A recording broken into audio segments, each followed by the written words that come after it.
If you have a teenage daughter, watch her closely this period because one mistake, one careless act can change the trajectory of her life forever. Watch this story to the end. The words played like a haunting melody in Chisom's mind as she sat in her carefully decorated living room in Abuja.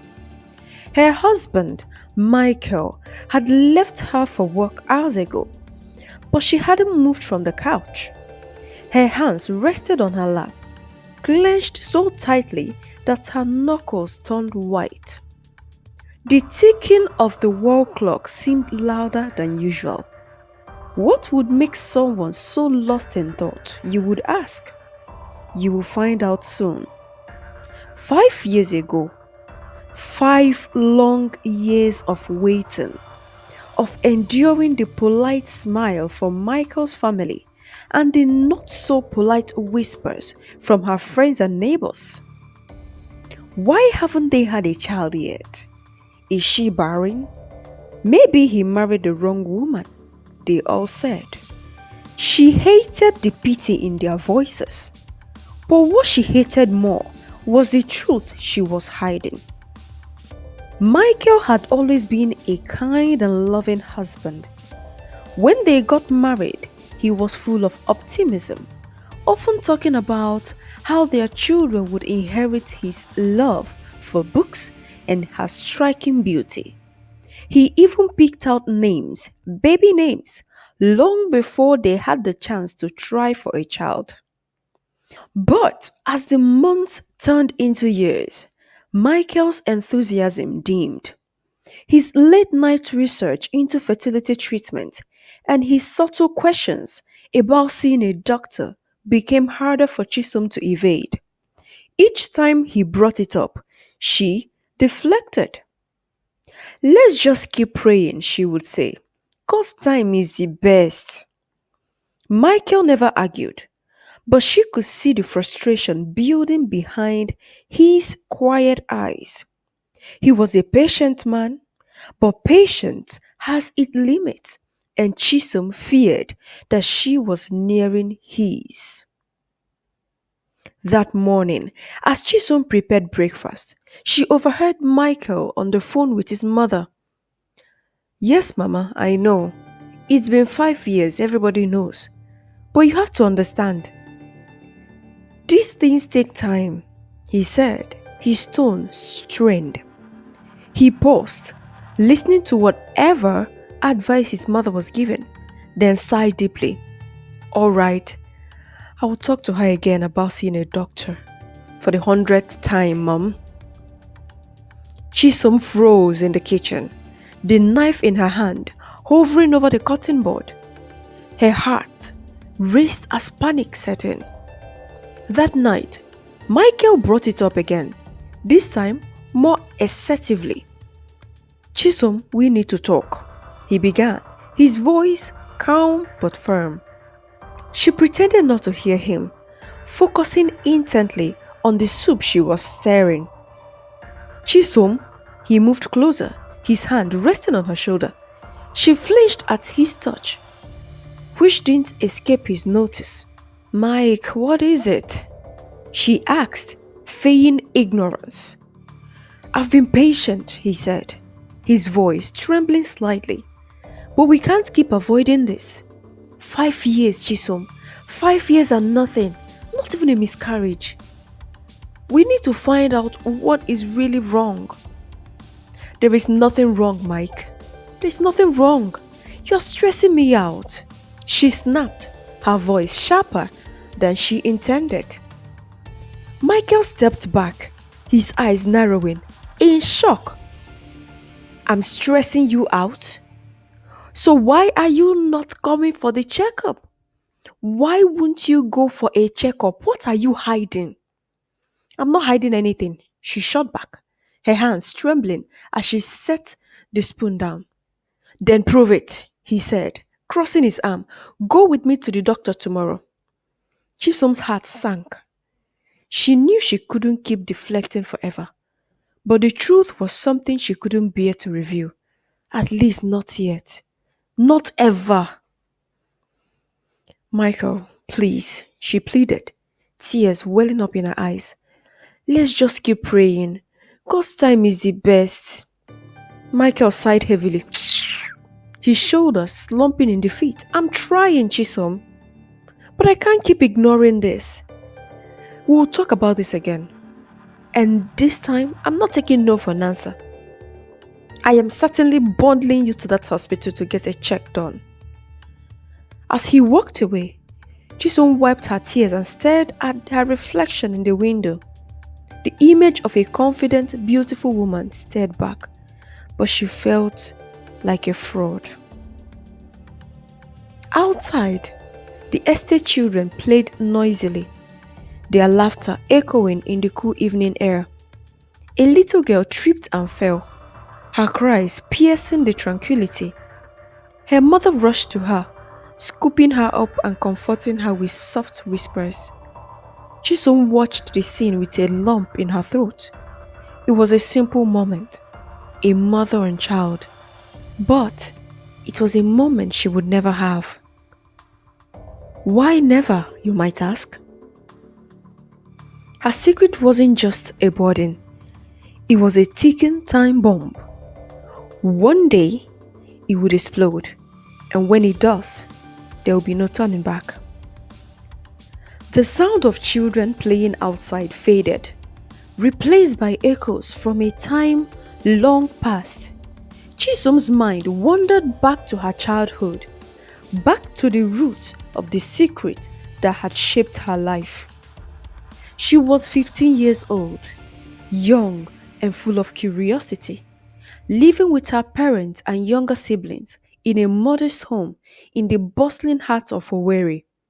Her father, a strict but often absent businessman, believed in providing for the family but had little time for emotional connections. Her mom, a gentle woman, stretched thin between running her small shop and managing the household. She did her best, but was often too exhausted to notice the subtle changes in her children.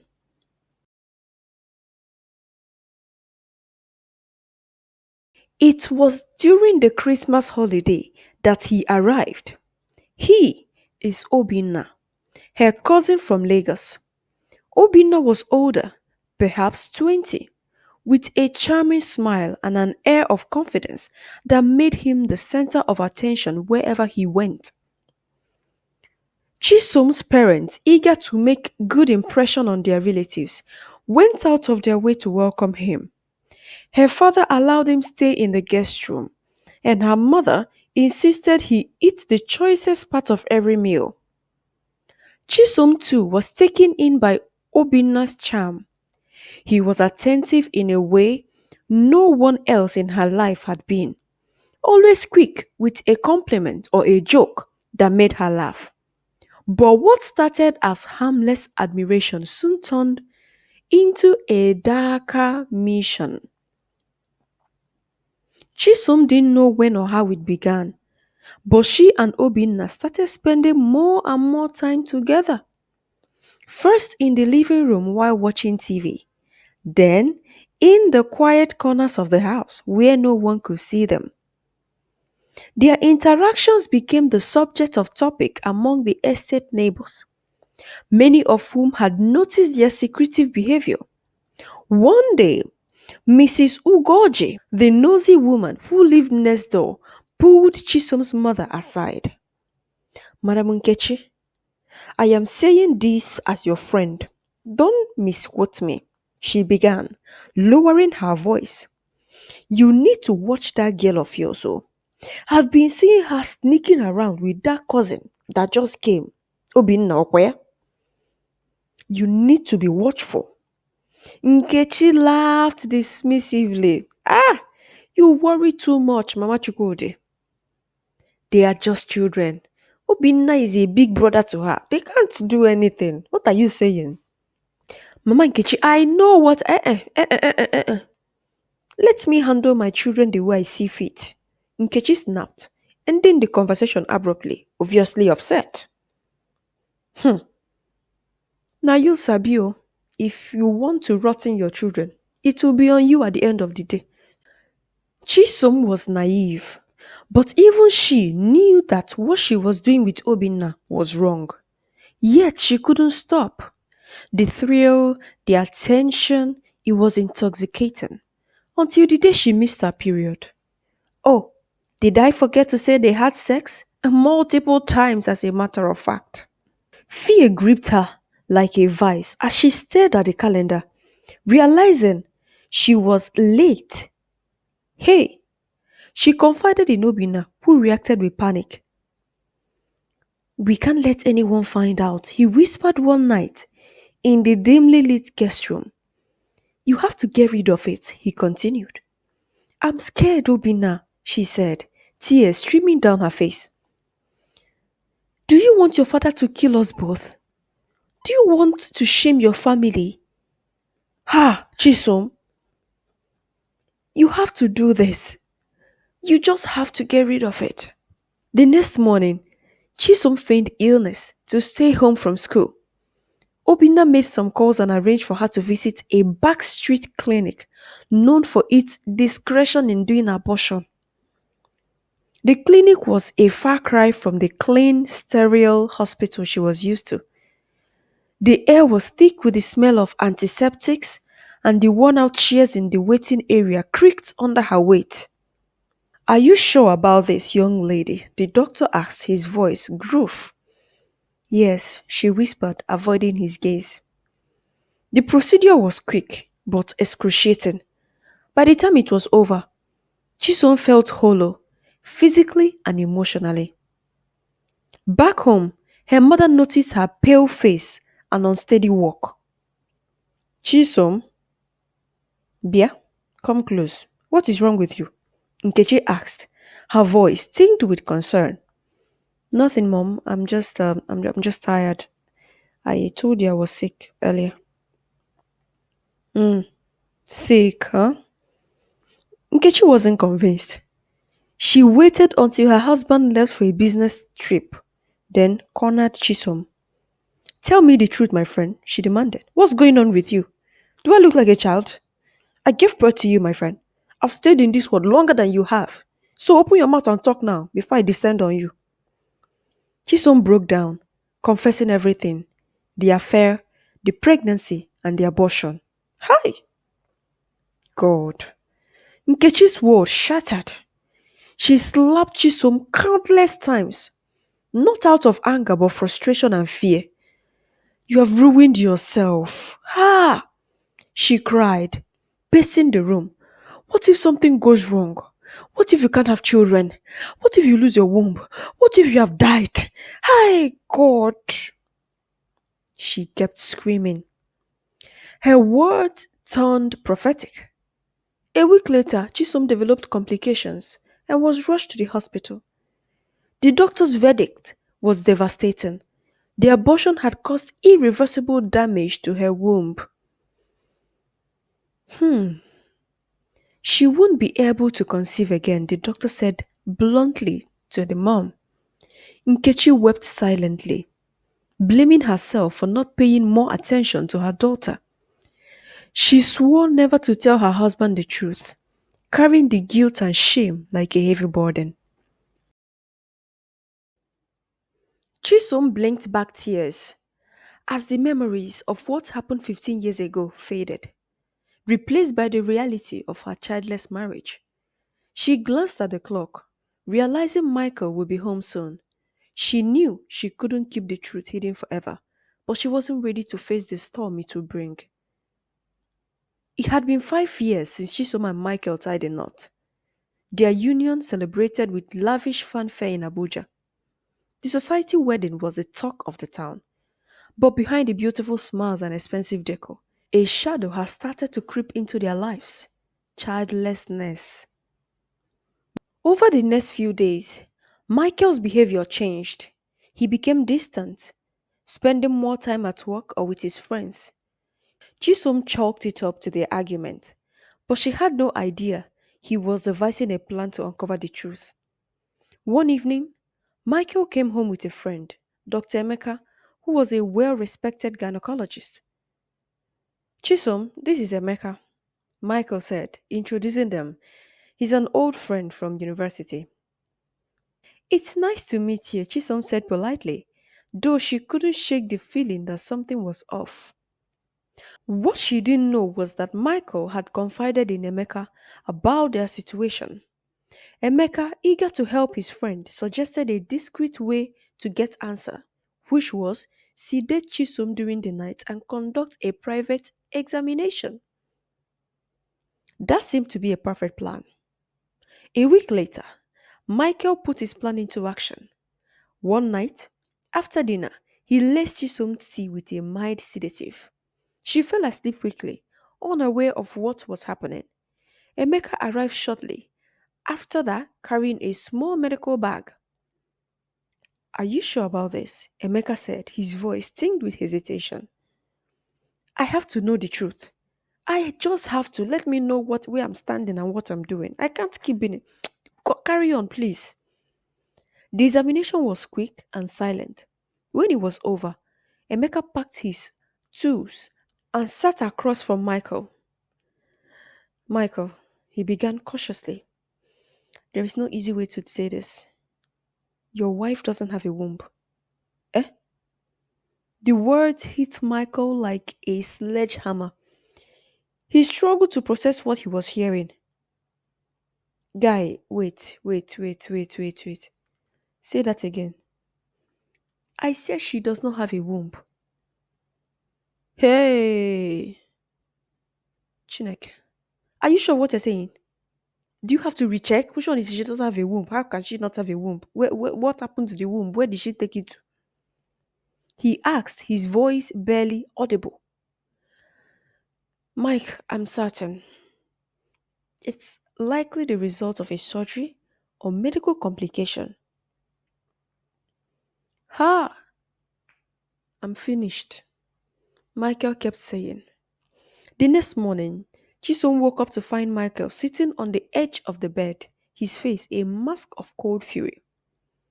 Baby, what's wrong? She asked, still groggy. What's wrong, Mike? What's wrong? Mike repeated, his voice sharp. You tell me, Chisom. What's wrong with this picture? She froze, her mind racing. I, I, I, I don't know what you mean. Stop lying, he roared, standing up. Chisom, I know everything now. I know you don't have a womb. No wonder you've refused to go to the hospital. Her world crumbled in an instant. She stared at him, speechless, as tears streamed down her face. Why didn't you tell me? He demanded. Why would you marry me knowing I could never get a child from you? Is it fair? Is this the love you promised? I'm sorry, I was scared, she stammered. I didn't know how to tell you. So you decided to lie, to deceive me. Do you know how humiliating this is? Chisom broke down, sobbing uncontrollably. I'm sorry, baby. I'm so sorry. Sorry isn't good enough, he said coldly. I trusted you, Chisom. I loved you. I still love you. But now I don't even know who you are. You looked me in the face and lied to me about something this grievous? Gosh. Over the next few hours, Chisom reviewed everything. Her affair with Obina, the pregnancy, the abortion, and the complication that had cost her womb. Michael listened in stunned silence, his anger giving way to a deep, aching disappointment. Why did you tell me this before we got married? He asked finally. I was ashamed, she admitted. I thought I could bury the past and start over with you. But the past doesn't stay buried, young lady, he said, his voice heavy with sorrow. And now the buried past has resurrected and has come to destroy all of us. Michael moved out of their home the same day, leaving Chisom to grapple with the consequences of her actions. As she sat alone in the empty house, she realized the full weight of what she had done and what she had lost. Not just her marriage, but a chance at a life built on trust and honesty. Days turned into weeks, and Michael remained distant, refusing to answer Chisholm's calls or text. The house felt like a tomb, filled with echoes of memories that now felt like a cruel joke. Chisholm sank deeper into despair, unable to eat or sleep. Her mother came to visit one afternoon, her face lined with worry. Chi, what happened? Her mother asked gently, sitting beside her on the couch. Chisholm hesitated, but then the dam broke. She told her mother everything: Michael's recovery, the confrontation, and her crippling fear. Her mother's face fell and tears filled her eyes. I told you to keep quiet about it, she said. I couldn't anymore, Mama, Chisom replied, her voice crackling. Michael found out on his own, and I had no choice but to confess. What was still there to hide? Her mother shook her head, a mix of sorrow and frustration. I thought you could start afresh, that you could move on from the past, but now, what will you do? Ma, I don't know, Chisom admitted, burying her face in her hands. One evening, weeks after their fallout, Chisom heard the familiar sound of Michael's car pulling into the driveway. Her heart raced as she rushed to the door, hoping against hope that he had come back for reconciliation. Michael walked in, his expression unreadable. He stood in the living room, looking around as if seeing the house for the first time. We need to talk, he finally said. Chisom nodded, her hands trembling. I'm so sorry, Mikey. I'll do anything to fix this. Michael held up a hand to stop her. Chisom, I've had time to think, and while I'm angry and hot, I also needed to understand why you did what you did. Chisom looked at him hopefully. Does that mean you will give us another chance? He shook his head. No, Chisom. The marriage was built on lies and I can't unsee that. But I came here to tell you something important. Michael reached into his pocket and pulled out a small envelope. After I found out the truth, I did some digging on my own.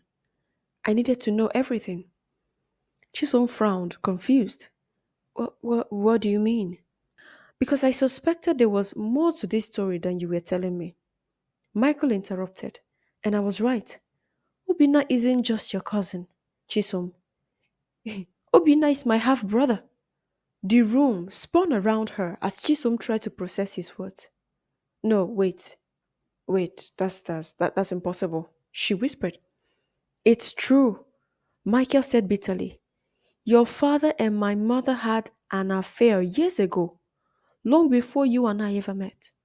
Obina is the result of that affair. Chisom's knees gave out and she sank into the couch. This can't be happening to me. Bah, no. Michael's voice softened, but it was still tinged with pain. I wanted to tell you sooner, but I needed time to figure out how I felt, and now I know how I feel. I can't stay in this marriage, Chisom.